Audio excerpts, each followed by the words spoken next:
D'accord, donc malien an bi a kɛto kɛ ɲini kɛ jamanaden kelen kelenna bɛɛ fɛ sabula an ye video in fɔlɔ kɛ nka an filɛlibaw y'a yira k'a fɔ ko u tulo kun t'a la ka ɲɛ kosɛbɛ donc an y'a yira k'a fɔ an ka technicien minnu bɛ kɛnɛ kɔnɔ u ka se ka son qualité lajɛ mun b'a to anw ka abonnés u ka se ka lafiya sɔrɔ faamuya la ani son ɲuman yɛrɛ la donc kunnafoni tɛ se ka taa o kɔ donc k'a yira k'a fɔ an bɛ foli bila jamanaden kelen kelenna bɛɛ ye malien bɛ yɔrɔ o yɔrɔ an bɛ bɛɛ fo ka bɛɛ waleɲuman dɔn a balimakɛ don Cɔrɔnɔnjɛ ye ouverture média la kunnafoni bɛ yɔrɔ o yɔrɔ an y'o de fɔ an bɛ se yen kunnafoni ɲuman ka se k'a ɲɛfɔ aw ye mun ni mun de bɛ jamana kɔnɔ bi maliyɛnw yanni an ka se ɲininkali an nana mun yɛrɛ kama spécialement parce que le président du conseil supérieur de la diaspora malienne n'o ye Cherif Ayidara ye a ye kunnafonidila bɛɛ wele ka bɛɛ wele ka na ko sabula ko dɔ de bɛna kɛ ni olu ma kuma olu bɛna kɛ jalakiba ye a ko la o sababu la a ye fɛn caman fɔ ko k'a sababu kɛ an balima dɔw bɛ ka na ka bɔ Sénégal jamana na a ka ca maa 200 ni dɔɔnin ye olu bɛ sira dilan nin waati in na a ye kunnafonidilaw wele ko kuma b'a bolo ka ɲɛfɔ an ka autorités ye u ka wulikajɔ sabati mun b'a to an bɛ ka siran mun ɲɛ coronavirus a kana don an ka jamana kɔnɔ donc a y'o weleli mun bila an bɛ n'o kuma tɛnku Cherif la a ka se ka fɛn fɔ an ye fɛn mun bɛ yen k'an bɛ faamuyali sɔrɔ a la bi sɔgɔmada in na fana Sumela Sise an y'a ye k'a fɔ a ka URD maaw ani a nɔfɛba fɛn fɛn bɛ opposition maaw u caman tun bɛ ka wulikajɔ fana sabati ko surɔ a yira k'a fɔ ko Sumela nɔfɛba maa 5 k'olu bilala o mɔgɔ 5 k'u sera u seyɔrɔ la u sera dugu dɔ bɛ yen u ka surun ɲɛfunkɛla k'u bɛ nin waati in na u ye conférence kɛ u ye point de presse de kɛ ce n'est pas une conférence de presse mais point de presse ka ɲɛfɔli kɛ dɔrɔn k'a yira k'a fɔ ko in tɛmɛna cogo mun ni cogo mun na an'u bɛ lawula mun na u y'o de ɲɛfɔ maaw ye donc o b'a yira k'a fɔ an bɛ dugawu kɛ hali bi Sumela n'a nɔfɛba bɛɛ Ala k'u ye a tɔ tora maa 3 minnu ye ka fara ale yɛrɛ ka Ala k'u bɛɛ ye Ala k'u kɛnɛma ye vraiment o de y'an ka dugawu ye chaque jour an tɛ sɛgɛn o la donc bi ani Cherif bɛna masala maliyɛnw an kɔni an ye image nafamaw ta sɔgɔmada in na an yɛrɛ ka caméraw la donc yan'o cɛ an ko k'an bɛ direct kunkurunin kɛ a ka se ka walawalali dɔ kɛ hali bi jamanadenw ye mun b'a to faamuyali ka se ka sɔrɔ a la monsieur Cherif Ayidara salamu aleykum. aleykum salaam wa rahmatulahi Thierno. somɔgɔw bɛ di. alhamdulilayi e yɛrɛ dun. baasi foyi tɛ n na. ala kana basi k'i la. sɔgɔmada in na i ye kunnafonidilaw wele anw yɛrɛ ye caman da an ka jabaranin na n ko maintenant yanni an ka taa f'an k'i ɲininka ka direct mankanni k'i kunna i ka se ka ɲɛfɔli kɛ sabula anw y'a mɛn k'a fɔ ko an balimaw an tɛ se k'a fɔ k'u tɛ don u ka jamana kɔnɔ parce que u fana ye maliyɛnw de ye étudiants don commerçants don jagokɛlabaw don opérateurs économiques don k'u bɛ sira la ka na u bɛ kari kɔnɔ donc k'u kan ka don Mali la nin waati in na maa 200 ani dɔɔnin e ko k'i bɛna kuma a ko la ko sabula ko yɔrɔ dɔ bɛ yen o jɛlen tɛ yɔrɔ dɔ bɛ yen a ka kan i ka kuma dɔ fɔ a la ka ɲɛsin an ka ɲɛmaaw ma mun b'a to u ka fɛn ta ba la donc i ka kuma kun sigin bɛ mun ni mun de ka bi. aw ni ce aw ka wulikajɔ la jamana nin ka ko la effectivement an ye lettre sɔrɔ ka bɔ an ka secrétaire général fɛ Sénégal ko premier conseiller ye lettre sɛbɛn an ka ministre affaires étrangères Mathieu Dramé ko k'a fɔ ye k'a fɔ mɔgɔ minnu bɛ yen u degelen de don ka liste n'u ka numéro téléphone bɛɛ bila ka taa ma i ka dɔn ni jamana y'a ka frontière tugun a frontière lakalen ka laka a ti ministre de l'intérieur responsabilité là a ti ministre de l'administration territoriale la responsabilité là a ti ministre de Mali de l'extérieur la responsabilité là a bɛ responsabilité min na o ye ministre affaires étrangères parce que jamana fila ka ko de don u ka frontière tuguni i b'a fɔ ko ambassade ko bɛ cogoya min na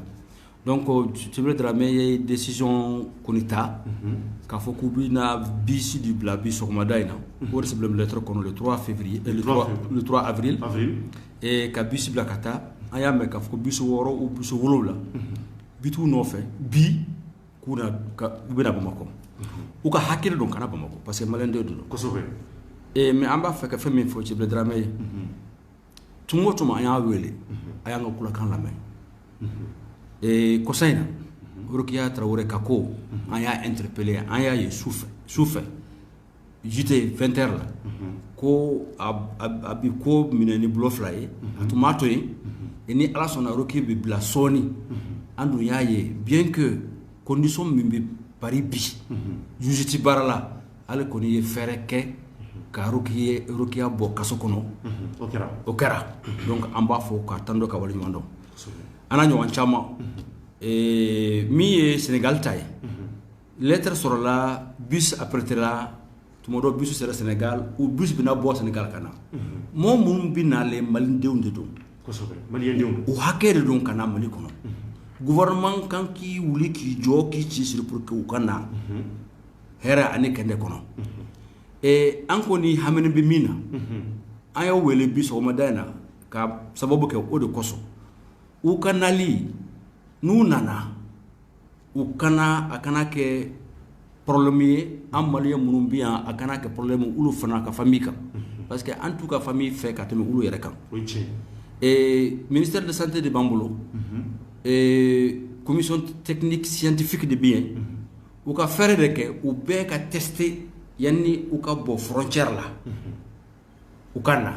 a mana n'a yɛrɛ mɔgɔ min na inshallah a tɛ ye mɔgɔ si la dabali min b'u bolo u b'o fɛɛrɛ tigɛ n'a ma ye mɔgɔ min na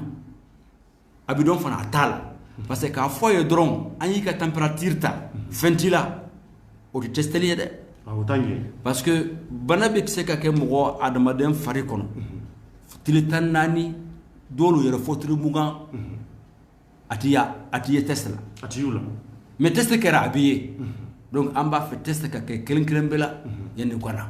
mais ne hakili la Michel Aidara est ce que ministère des affaires étrangères olu minnu ye nin ko sabati parce que k'an balimaw don k'an ka na u faso la tiɲɛ don mais est ce que a cɛ man ɲi yan'u ka don kari yɛrɛ kɔnɔ parce que a fɔra hali n'a sɔrɔ banabaatɔ dɔ bɛ kari kɔnɔ f'u selen frontière la ko u bɛ lajɛli kɛ k'a lajɛ joli ka kɛnɛw la joli man kɛnɛw la est ce que o t'a sɔrɔ c'est trop tard ne hakili la est ce que a cɛ man ɲi u ka lajɛ depuis Sénégal yan'u ka don kari kɔnɔ k'u bila quarantaine na k'u lajɛ yen fɔlɔ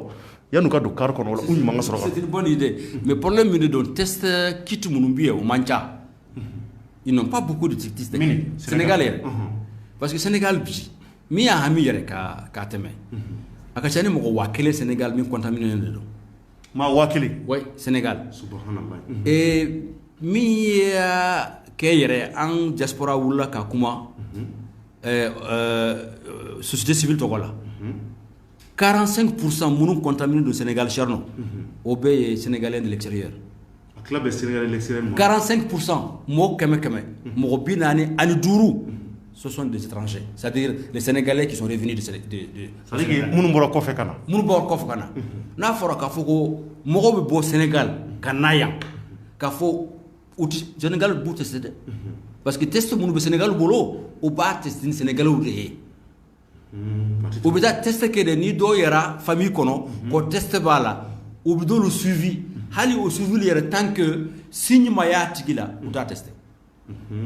d'accord parce que test kit ninnu a man ca u bolo donc n'a fɔra k'an bɛna mɔgɔ 236 ani 6 ka na Mali kɔnɔ yan u ye fɛɛrɛ de kɛ k'u bɛɛ tester kabini frontière la kabini u ma se yan parce que n'u sera yan k'a fɔ ko an y'u ka température ta ko fɛn t'u la o ti solution ye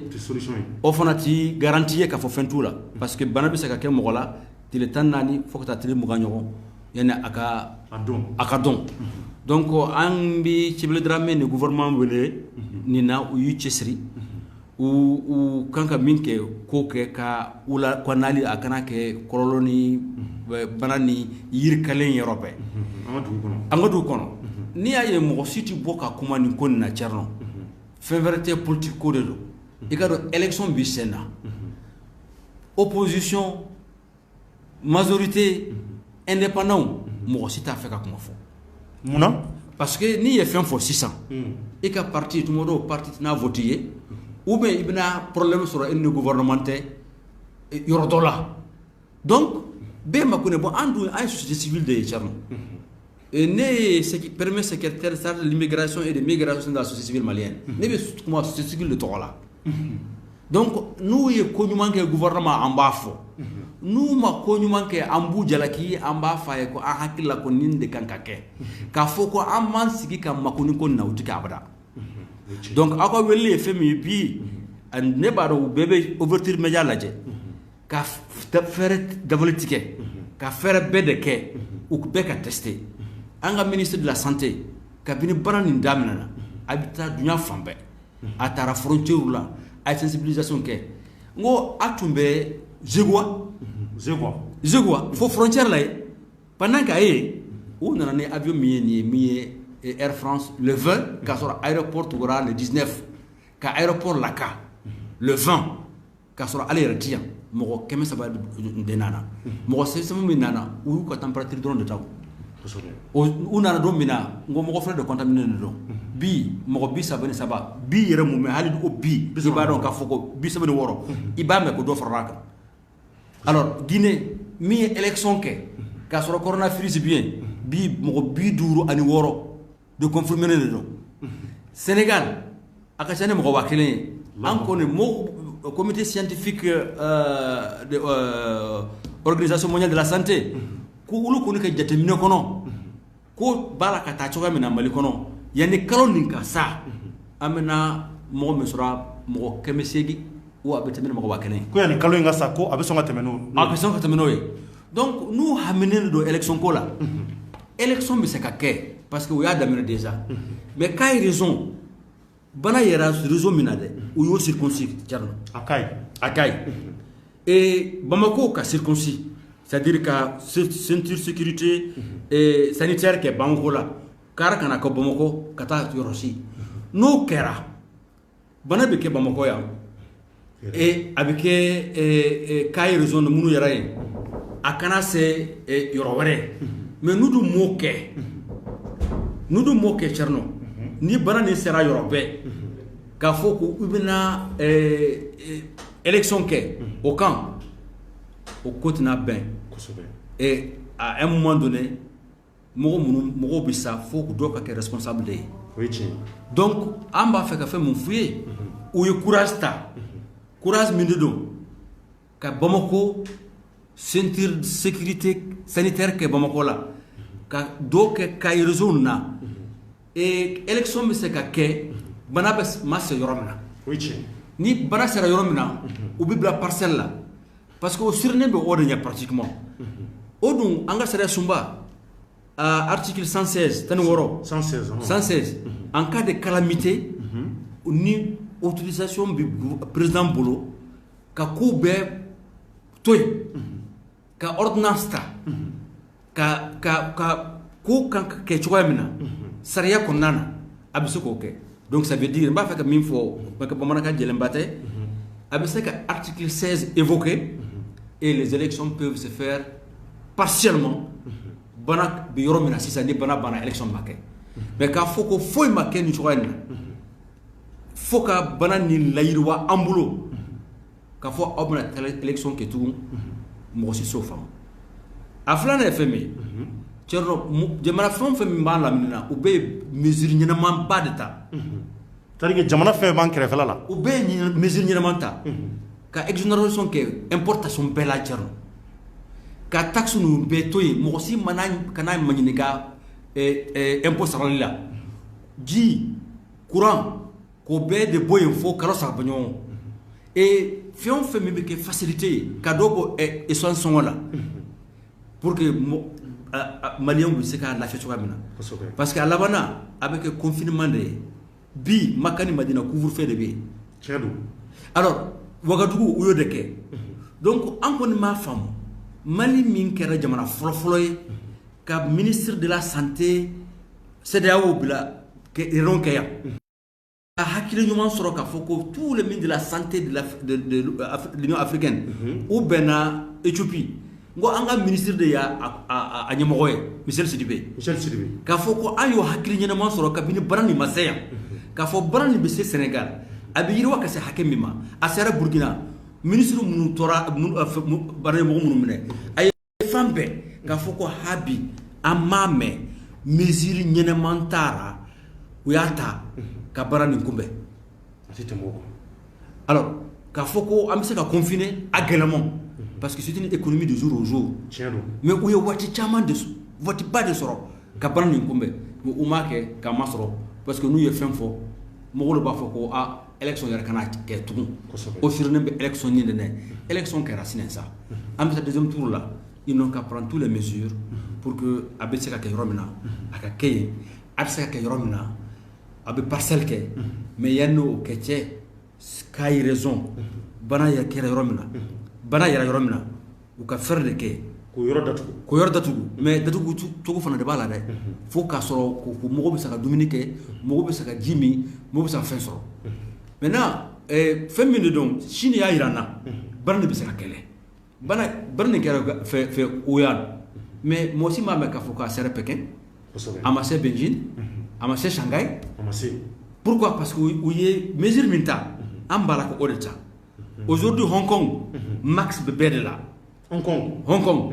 mais u y'a ye k'a fɔ ko baara nin nɔgɔyara kosɛbɛ donc pourquoi parce que mɔgɔw y'a faamu ne b'a fɛ ka fɛn min fɔ ouverture média la k'a lase an ka ministre de la communication Yaya Sangare k'a fɔ an ka ministre chargé de l'économie numérique k'a f'a ye Mali jateminɛ kɛra téléphone bɛ mɔgɔ min bolo mɔgɔ kɛmɛ kɛmɛ mɔgɔ 90 ou mɔgɔ 85 téléphone b'a bolo pénétration sera yɔrɔ ma donc ka fɛɛrɛ de kɛ fɛn o fɛn ye téléphone ye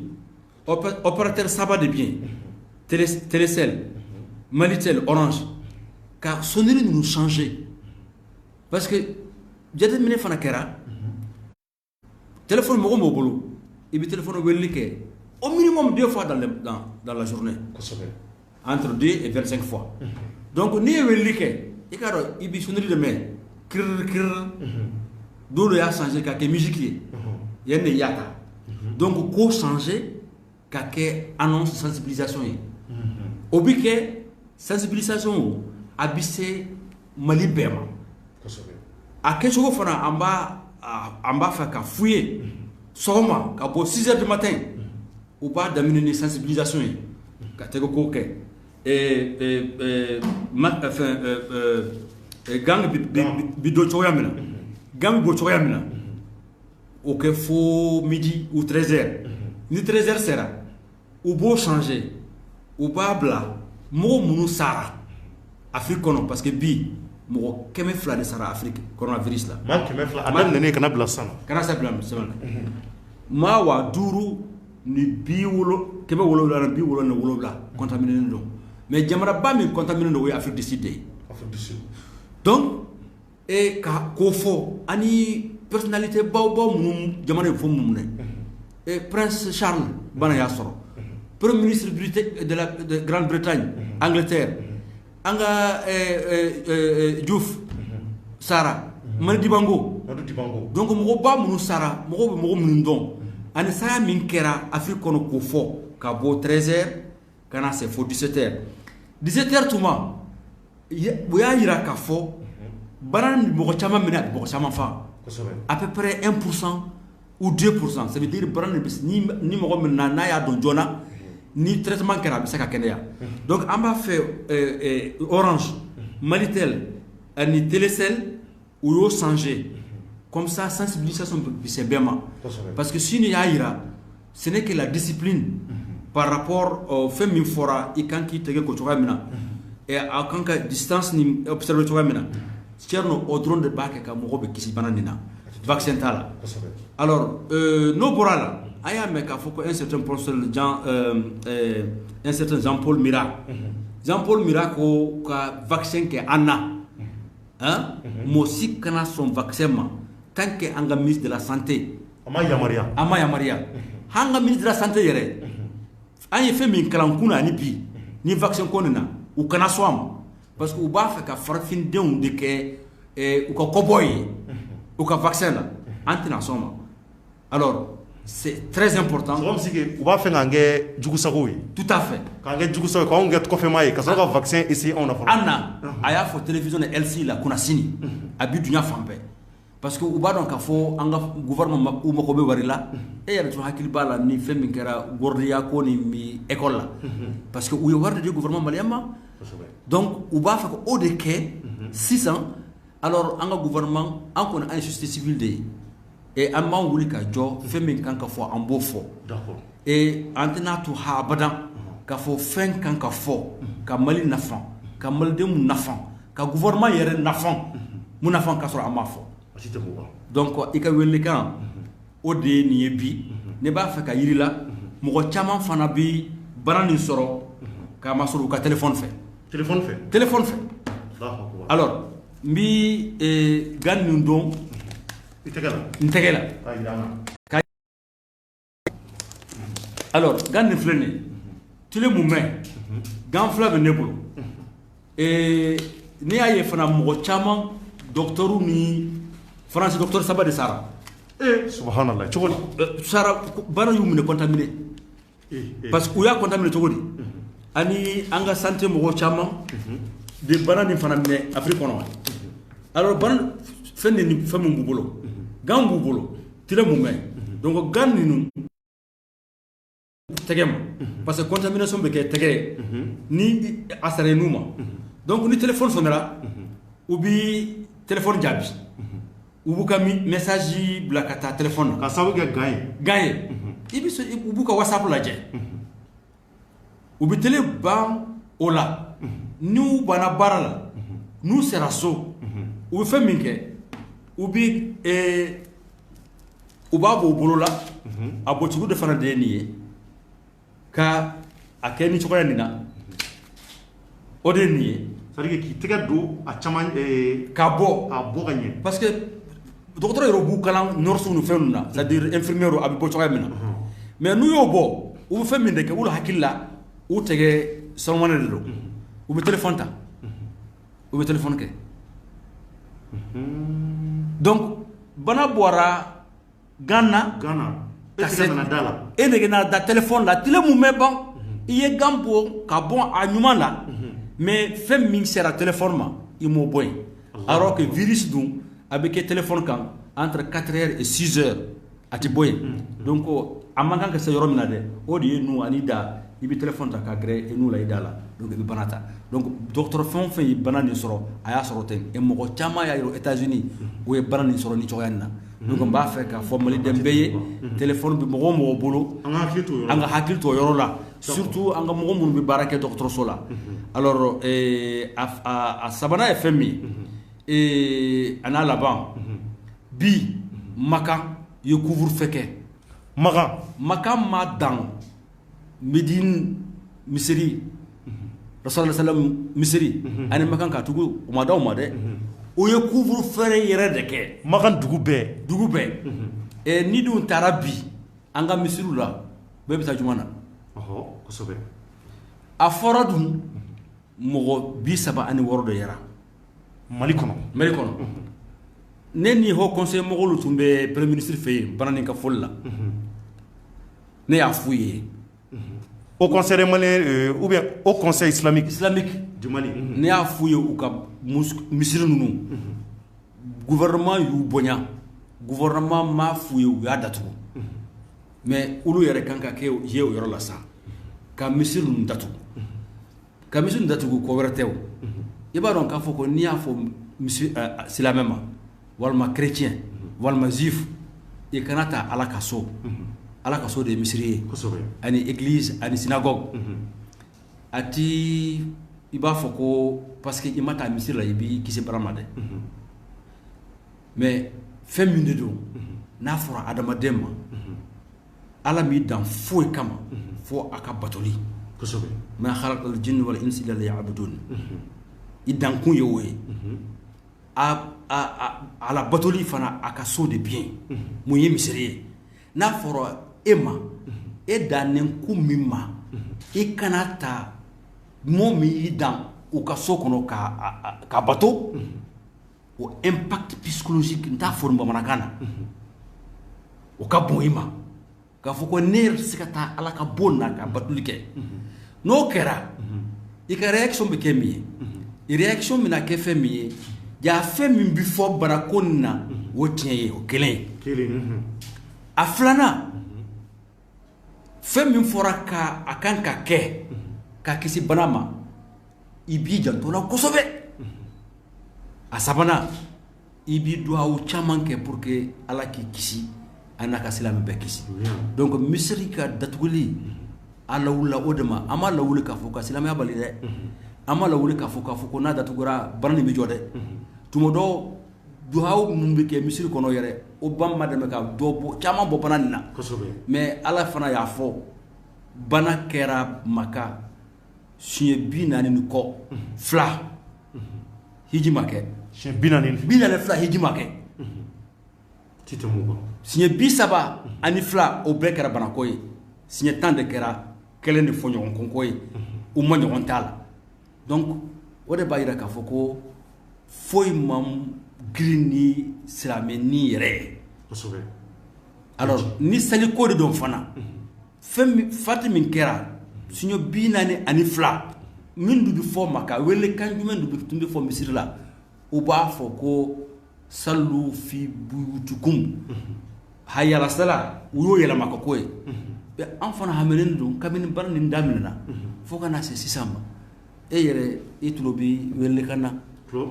juma sera lu bɛ juma wele kan na juma wele kan na mais bi ne kɔni tɛna taa bita la ne yɛrɛ fana tɛ taa bita la ok parce que ala bi so ala bi fan bɛɛ a b'an bɛɛ lamɛn kosɛbɛ donc a ti kɛ k'a fɔ ko ni ma taa i ma ala bato mais o bɛɛ de kɔnɔna na an b'a fɔ haut conseil islamique ye k'u y'u janto ko nin na parce que tant que olu lamɛnnen de don tant que olu ma fɛn fɔ mɔgɔ caman bɛ yen ti sɔn a ma mɔgɔ caman bɛ yen hali bi u ma sɔn banani ma yɛrɛ ko banani ko tiɲɛ tɛ ne tun bɛ village la Tcherno mɔgɔ caman bɛ yen ko ko a ti farafin yɛrɛ minɛ ko non ko tubabu bana de ye caman ma da la donc pour vous dire que à ce niveau là hali bi Bamako ko n'a kɛcogo fo k'an ka jinɛ ɲɛmɔgɔw ko interpeller ani gouvernement k'u ka responsabilité a kana se yɔrɔ la k'a fɔ ko an b'a fɔ ko nun tun y'a dɔn an tun bɛna nin kɛ. O y'a sɔrɔ c'est trop tard. Donc maintenant monsieur Serif an balima minnu bɛ ka bɔ Kayi tari b'a kalama est-ce que u ye sira daminɛ.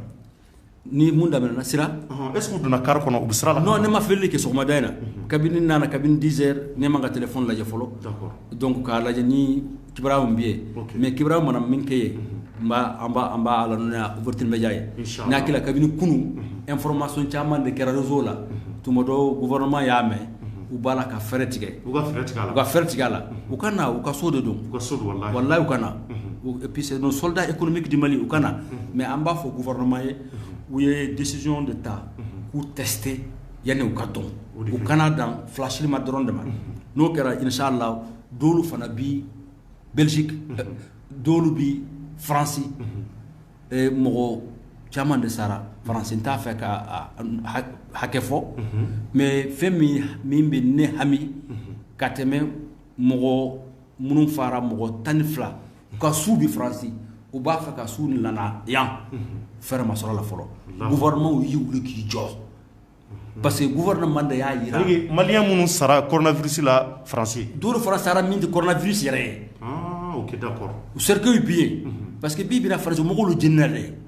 u t'u su dɔn o ko u b'u jɛnina dɛ fo mun ka familial bɛ minnu bolo u bɛ se k'o su dɔn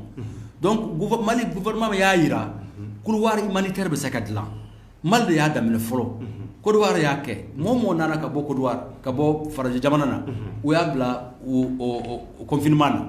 dɔw y'u yɛrɛ ta k'a fɔ ko olu ni confinement man kan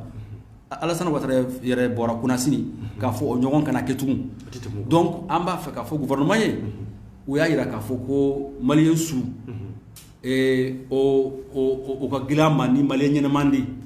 parce que an ye silamɛ jamana de ye ani chrétien jamana ko mɔgɔw kan ka su dɔn a dɔn cogo la donc on sympathie mɔgɔ minnu kamikamin ninnu bi a ko la k'a fɔ gouvernement ye k'a fɔ Tchibele Dramé ye a ye fɛɛrɛ de tigɛ 6 milliards 300 millions de billets a ye 200 millions de ta ka avion loué France ka su ninnu ta a ka n'u diya u kana su dɔn yan alors u y'a yira k'a fɔ n'u sera ka Air France bila bɔ yen ka na ani mɔgɔ 300 u bɛ se ka nin fana nin kɛ donc ne ka welekan laban ye fɛn min ye u ye an ka minnu bɛ Italie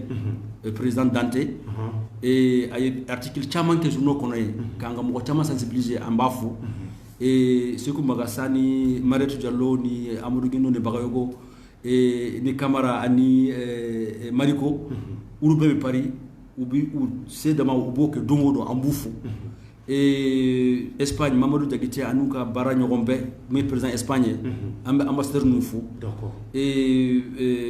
Côte d'Ivoire Nuhu Diallo ani an ka président Dramera on le souhaite meilleure santé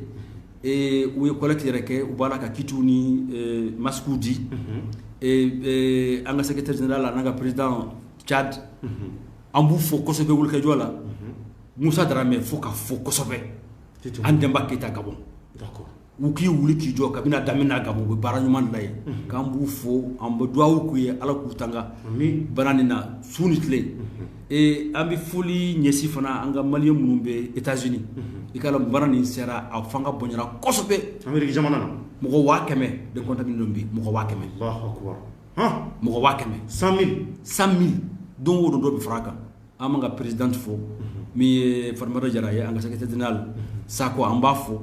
an bi an ka ambassadeur Nimaga min ye Washington ani Kofungo min ye New York u bɛ sensibilisation min na ala k'u bɛɛ kisi k'u bɛɛ kisi maliyɛn bɛ yɔrɔ o yɔrɔ Libi an b'a fo de fo Algérie an b'u bɛɛ fo k'u duwawu k'u ye olu fana ye duwawu k'an ye ni ala sɔnna fɛɛrɛ bɛ n'a sɔrɔ bana nin na et ça serait un très mauvais souvenir très bientôt ni ala sɔnna merci beaucoup Haidara d'accord donc malien abora ka Mohamed Cherif Haidara ale kumakan mɛn ale ye le président du conseil supérieur de la diaspora malien